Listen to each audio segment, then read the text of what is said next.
వారి మీద కూడా ఒక ఎంక్వైరీ చేయాల్సినటువంటి అవసరం ఉందని చెప్పి తెలియజేస్తూ సెలవు తీసుకున్నాను అధ్యక్ష. రామకృష్ణ గారు. థ్యాంక్ యూ అధ్యక్ష. గత 2014-19లో మొదలుపెట్టినటువంటి టిట్కో హౌసెస్ మీ పేరు ఇవ్వలేదు, చాలా నాణ్యత ప్రమాణాలతో కట్టినప్పటికీ దురదృష్టవశాత్తు మీరు మాట్లాడండి. దురదృష్టవశాత్తు ఇప్పటి వరకు అవి పూర్తి స్థాయిలో పనిచేసే పరిస్థితి లేదు అధ్యక్ష. వేలాది కోట్ల రూపాయలు దీని మీద దుర్వినియోగం జరిగింది. ఒక అనకాపల్లి నియోజకవర్గంలోనే సుమారు 3,944 ఇళ్లు మంజూరైనాయి అధ్యక్ష. 3 ప్రాంతాల్లో, ఒకటి సత్యానంతపురం, ఒకటి కొప్పాక, ఒకటి సిరసపల్లి గ్రామాల్లో మంజూరైన అధ్యక్ష. వీటిలో పూర్తయిన మటుకు మీకు 3,416 అయితే, వీళ్ళ ప్రజలకు ఇచ్చిందైతే 2,700 మాత్రమే ఇవ్వడం జరిగింది. 2,744 ఇళ్ళు ఇచ్చారు. ఇంకా మిగతావి ఇవ్వాల్సినటువంటి అవసరం ఉంది అధ్యక్ష. ఇందులో 2 విషయాల్లో, సిరసపల్లి కానీ కొండకొప్పాక విషయాల్లో కోర్టు డిస్ప్యూట్ వల్ల గతంలో ఏవైతే బెనిఫిషియరీస్కి ఇచ్చారో 14-19 తర్వాత వచ్చినటువంటి ప్రభుత్వం అవన్నీ కూడా రద్దు చేసి ఒక రాజకీయ కారణాలతో టీడీపీ నుంచి ఒక శాసనసభ్యుడిని వాళ్ళ పార్టీలో తీసుకునేటువంటి నెపం పెట్టుకొని వీళ్ళందరికీ కూడా క్యాన్సిల్ చేసి కొత్త వాళ్ళకి ఇచ్చే ప్రయత్నం చేశారు. వారు కోర్టుకు వెళ్లి ఛాలెంజ్ చేస్తే అవి కోర్టు తగాదాల్లో ఉన్నాయి అధ్యక్ష.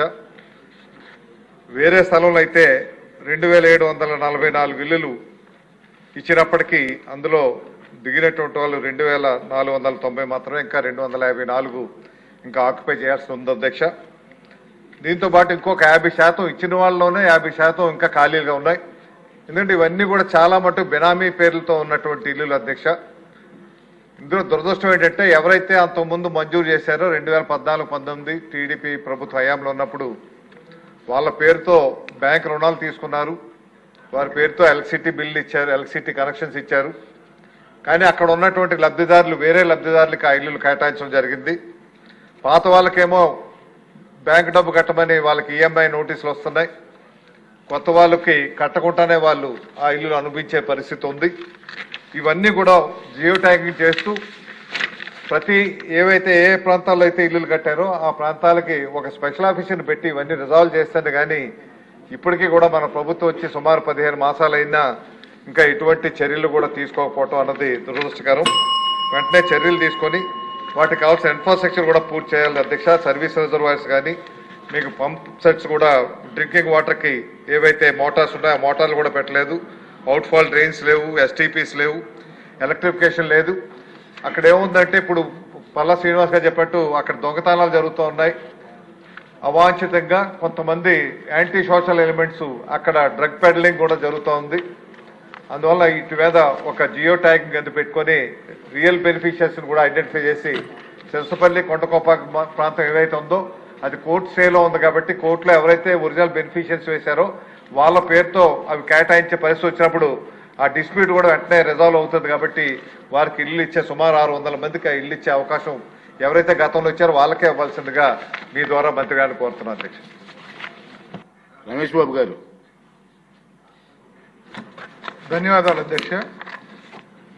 మా పెందుర్తి నియోజకవర్గంలో ఈ టిడ్కో హౌసెస్ 4,368 ఇళ్ళు శాంక్షన్ ఇచ్చాను గతంలో అధ్యక్ష. అయితే లబ్ధిదారులకు హ్యాండ్ ఓవర్ చేసింది మాత్రం 1056, మిగతా 2,112 ఒక స్టేజ్లో, 1,200 ఇళ్ళు ఒక స్టేజ్లో ఉన్నాయి అధ్యక్ష. దురదృష్టం ఏంటంటే ఇది మంత్రి గారి నాలెడ్జిలో ఉంది. మంత్రి గారు కొంత ఉపశమనం కూడా ఈ మధ్యన కలుగజేశారు. కొంతమంది ఇళ్లలో దిక్కకముందే వాళ్ళకి లోన్ రావటం, లోను డబ్బు వాళ్ళకి రాకుండానే కాంట్రాక్టర్కి వెళ్ళటం, వాళ్ళని ఇన్స్టాల్మెంట్లు స్టార్ట్ అయ్యి వాళ్ళు డబ్బు కట్టలేక ఇంట్లో దిగలేక అద్దెలలో ఉంటూ అద్దె కట్టుకోవటం, ఈ లోన్ ఇన్స్టాల్మెంట్లు కట్టడం ఇబ్బంది వచ్చినప్పుడు మంత్రి గారి దృష్టికి తెలియజేస్తే బ్యాంకర్స్తో మాట్లాడి వాళ్ళ జోలికి వెళ్ళొద్దని కొంతవరకు ఉపశమనం కలిగించినప్పటికీ కూడా మళ్ళీ కొత్త ప్రాబ్లం ఏంటి ఇప్పుడు స్టార్ట్ అయిందంటే 60 సంవత్సరాలు దాటిన వాళ్ళకి లోన్ ఇవ్వము అని బ్యాంకర్స్ అంటున్నారు. ఈ 10 సంవత్సరాలు ఈ కన్స్ట్రక్షన్ పూర్తవపోయేసరికి వాళ్ళ వయసు 60 దాటిపోయింది అధ్యక్ష. చాలా మందికి వాళ్ళకి ఇప్పుడు లోన్ ఎలిజిబిలిటీ లేదు. మరి ఆ సమస్య ఎలా పరిష్కరిస్తారు? లబ్ధిదారులుగా 10 సంవత్సరాల క్రితం 50 సంవత్సరాల్లో గుర్తించినప్పుడు 10 సంవత్సరాలు గత ప్రభుత్వం చేసిన తప్పిదాల వల్ల వేస్ట్ అయినప్పటికీ కూడా మరి బ్యాంకు రూల్స్ ప్రకారం 60 దాటిన వాళ్ళకు లోన్ ఇవ్వను అంటే ఇప్పుడు వాళ్ళని ఏం చేయాలనేది కూడా మన ప్రభుత్వం ఆలోచించాలని చెప్పి కోరుతా ఉన్నా. కొత్తగా ఈ మధ్యన కాంట్రాక్టర్స్ ల్యాబ్స్ ఉన్నాయని చెప్పి కాంట్రాక్టర్ని కూడా మార్చారు అని చెప్పి తెలుస్తా ఉంది. ఒక క్లారిటీ, మేము ఏ పని మీద నియోజకవర్గంలో ప్రజల్లోకి వెళ్ళినా డబ్బులు కట్టాము, మా ఇల్లు ఎప్పుడు పూర్తవుతాయి, ఆగిపోయి ఉన్నాయి, సంవత్సరాల తరబడి అక్కడ పని అవ్వట్లేదు అని చెప్పి అడుగుతున్న ప్రజలకు ఏం చెప్పాలో కూడా ఒకసారి అర్థం కాని పరిస్థితి అధ్యక్ష.